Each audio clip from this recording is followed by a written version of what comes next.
What's up, anime watchers? We about to go ahead and get into this Sakurasou no Pet no Kanjo episode 2 review. Now, this episode is gonna be an average episode, at least for me. Nothing great, nothing special about this episode. Now, we finally seen the opening on this episode. The opening was it was not a bad opening. It was I won't say an average opening, but it's a really feel good song, a happy song. And the opening it was pretty cute. So the opening wasn't not too bad. Now let's get into the episode. As I'm gonna say this again, the animation for this anime it's just good on the eye. It's very easy. And basically we see on this episode, y'all, we seeing that so it's basically just still trying to find himself because as we know he said Sakura, so his goal to get out of Sakura. So as everybody knows, everybody at Sakura so is in the art division. And everybody at Sakura so they're very special. You know everybody got their talent because Mishiro she do manga. She's a modern day genius in the art world. Um Misaki, she makes her own animation, and Jin, he's the editor of helping her making the animation. I can't think of the other guy's name that's stuck in the room, but he's a programmer. So everybody in Sakura, so they special, and supposedly they're supposed to be crazy in their own, everybody crazy in their own way. Especially we all know Misaki, she is just off the. I like her. Her character's just off the wall. She's crazy. She got all that energy, but he still just feel just out of place just being there. And we all know he's there from having a lot of cats. He could have a lot of cats well, he just could have a cat on a regular dormitory that he was staying in.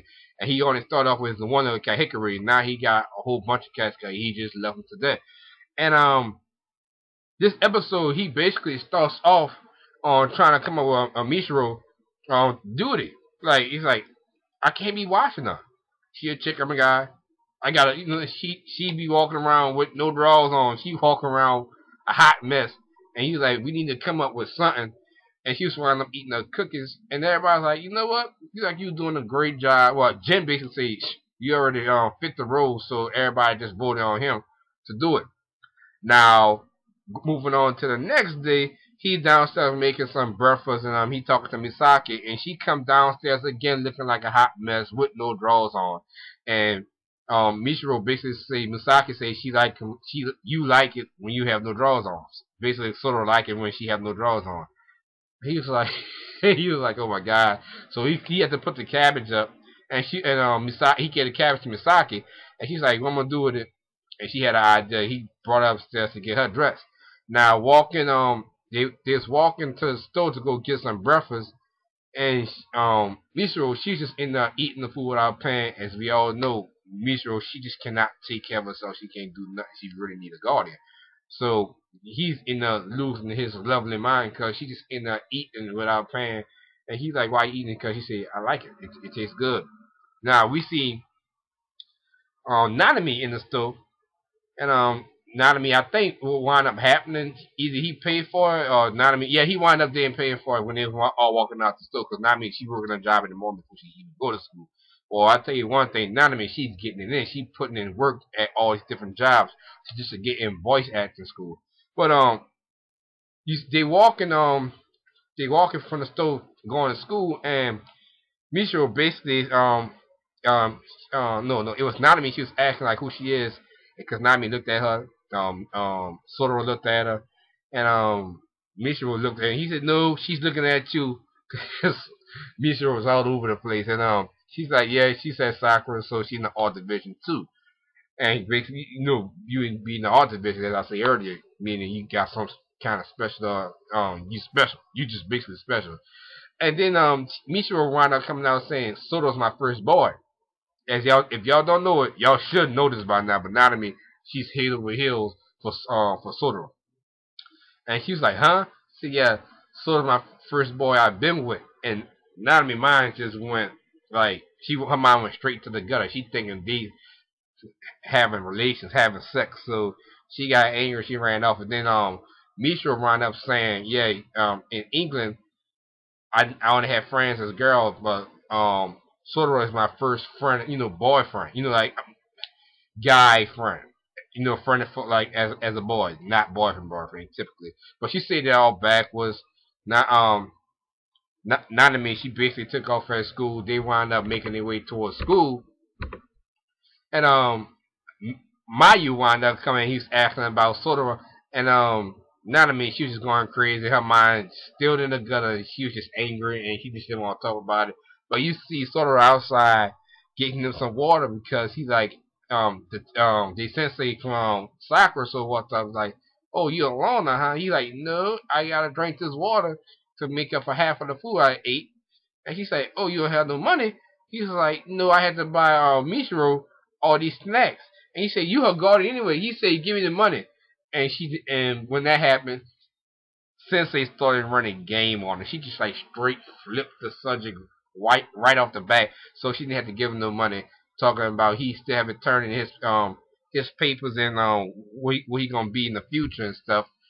She just really got in the save me and forgot about the subject, walked off on him, and by the time he realized it, she was gone. So they make it back to the classroom. You see Michiro, the one of the students asked, he said, Kanda-kun, you got somebody at the door for you, and it's Michiro, and as we all know, Michiro is a very pretty girl. So the whole classroom was up in the uproar behind that. Well, not gonna say an uproar, but they was just really staring. And she basically told Sodora that like you don't have to walk me home. I'm gonna walk home by myself. He was like, no. He's like, you gonna get lost or you gonna do something like that. He's like, now he know he's on guard with it. He's pretty overprotective. And he thought of, and she said it again, and then he thought about it. And he looked back at Nanami. And he's like, no. He looked back at the classroom, and he was like, you have a good time walking home. And he looked back at Nanami and he's like, yeah, I'm pretty sure she got the wrong idea. So you see, Mishra walking with she walking with, I'm thinking that's her editor or maybe it's somebody. It's somebody close to her. I'm trying to think. Her name is Anya. Anya. I can't think. I can't get the name out the back. I should have said it a couple of times to get it stuck in my head. But she's walking with her, and she's I forget what they're talking about, but they wind up making it to the stove. And once they make it back to the convenience store, Mishro basically seen Nanami, and she went and told Nanami what Sora told her to say right off the bat. And Nanami felt bad. She's like, "Oh, I took it the wrong way." You're like, "Oh man," she was just blushing and stuff. So Mishro was looking down at the snack again, and she wanted a snack. And Mishra and Frank wound up coming, buying the snacks with both of them, and they wound up walking home. They made it back to the house, and when they made it back, no, they was walking back, going home. Now, you see, Sora, he make it back. Now, this is the good part right here. Sora make it to the house, right? He's like, I wonder how Mishra made it. So when he opened up the door, he see a house full of cabbage. You just got a whole bunch of cabbage just lying all the way down the house. He's like, I wonder what's going on. And you see Jim pop up in the picture. He said, yeah, it's my birthday, and most likely Misaki is up to something. And the cabbage lead to Jim's room. And Jim was getting his little thing on in the morning time. So you see, when Jin opened up the door, Kaneko was like, you know what? I think you got this. And Jim's like, oh no, you ain't going nowhere. You about to come in, you coming in this room and you gonna help me. And cause Misaki, she in the box. I'll tell you one thing, Misaki, that girl is crazy. She's really crazy. She jumped out the box. And Misaki, she already busty as it is. If you don't know what busty is, type in busty on Google. You'll find out what busty means. She's real stacked. She stack up top and she stack in the back. So that what busty means. But she come out the box. She bow tied all the way up. Just bow tied all the way up. Jim won't cover. He cover up on kind of eyes. Then he covered them eyes up. Then he's like, you know what?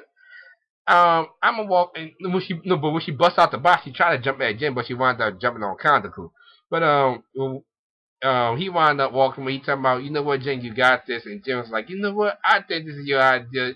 And basically, he got clean out there. You see sort of back in the room, and Mishiro, she wound up coming in the room, and she said she wanted his help, and she's like, I I need you to take off your clothes. He's like, huh? I need you to strip naked, take your clothes off. And he was like, his mind was just gone. But she wound up telling her editor need to she was in a manga contest, but it seemed like her character didn't have no real expression on her face. So she's basically explaining to him like she needs to see how he will look while he's naked to get like a good expression so she could draw it. And so he finally caught on to her. He said, you know what, I'm gonna get naked for you, but I'm gonna be in my boxers. She's like, you know what, I'm gonna wind up taking those off too. So it leads up to the party. He's sitting in the bed, and she starts touching on his body. She filling him up. He all blushing and stuff. And then she asked him, so have you ever had sex before? He was like, no. But she wound up getting on top of him. Um, she told him to hold him. And at that point right there, y'all, I'm not gonna much lie. Any male, any healthy male at that point, they'd have been rocked up. You know what I'm saying? They would have been. It's an anime. I understand that, but I was like, any male, she'd have been in trouble right there. They would have most likely took advantage. No, they probably wouldn't have, but no, most men would have probably took advantage of that situation. But she wound up asking him, I forgot what she wound up asking him, but he was basically explaining to, he used to be in soccer, but he did soccer in middle school, in elementary, but he said he seemed like he really wasn't all that great in soccer. In soccer. I think I was saying soccer wrong. I think I was saying Sakura. So if I was saying Sakura, excuse me. I'm sorry, y'all. But he was good in soccer. But he said he's basically seen his potential already. He know he was not good in soccer, so he wound up leaving soccer, and he wound up saying something else. But she wound up getting a good expression out him, and she wound up getting up and she started drawing again. Cause she got that expression when she really wanted. So he wound up getting up. He was talking to her. She was annoying him. He's like, oh, you don't need it no more. But he did pick up one of her papers, and she was like, you could throw it away. It's not good. Ayami basically say they wasn't all that great. So when he's walking away, she said, no, sit back down. She pushed him back on the bed, and she said, what she say? I'm trying to think what she said. She said, I'm not letting you sleep tonight. And you're not going to sleep tonight. So she's going to keep him in the room all night tonight, getting expressions out of him, so she could get some good expressions for her to draw. So he wake up the next morning all rolled up and tired. He see Misaki at the table, and he say, so did you get Jen to eat one of your cabbages? And she was like, do you really want to know? She was depressed, and he was like, no, I don't want to know. So he wound up looking at the book, and he said, oh, that's beautiful. And you see Michiro, and she was like, thank you. He said, well, she said, thank you. He said, what he said? He said, why are you thanking me? Because Jen walked up and he said, no, she said, I draw that. I wound up drawing that picture in the book. And Jen wound up walking up and said, you really don't know who she is, huh? So he flipped the book to the page, he Googled up her name, and that's when you find out she's like a big artist out there in the world right now. She is a big artist. It seems like it's like she's moving over towards doing manga. But that's it for this episode. This episode was average. It was it was average. I enjoyed it myself. I don't think it was not a bad episode. So go ahead and peep out this episode 2 of Sakurasou no Pet Kanojo, y'all. I'm about to go ahead and do another review. So I'll catch y'all later. Peace.